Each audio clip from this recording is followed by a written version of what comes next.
Namataan ang isang buhawi sa gitna ng masamang panahon sa Negros Oriental. Ulan at baha naman ang naranasan sa ilang bahagi ng Metro Manila at mga probinsya. Nakatutok si Ian Cruz. Unang araw pa lang ng taon pero naperwisyo na agad ng baha ang ilang bahagi ng Metro Manila kasunod ng malakas na pag-ulan kagabi.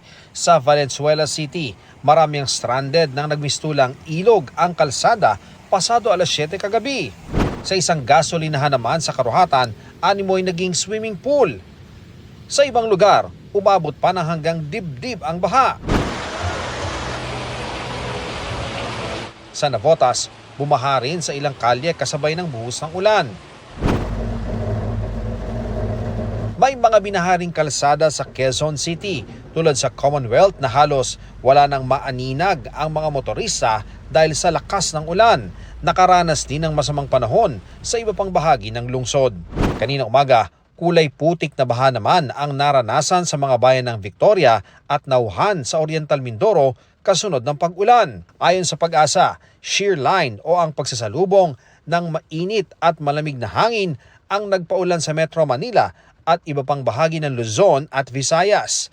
Rumagasari ng baha sa ilang pangunahing kalsada sa bayan ng Valle Hermoso sa Negros Oriental kasunod ng ulan. May mga motorsiklong tumirik dahil sa hanggang binti na lalim ng tubig. Easterlies naman at localized thunderstorms ang umiiral sa Negros Island region ayon sa Pag-asa. Bukod sa baha, may buhawi ring namataan sa Barangay Ulay sa Valle Hermoso, Negros Oriental. Kinumpirma yan ng Pag-asa. Paliwanag nito, nabubuo ang buhawi kapag may thunderstorm pero di rin ito nagtatagal.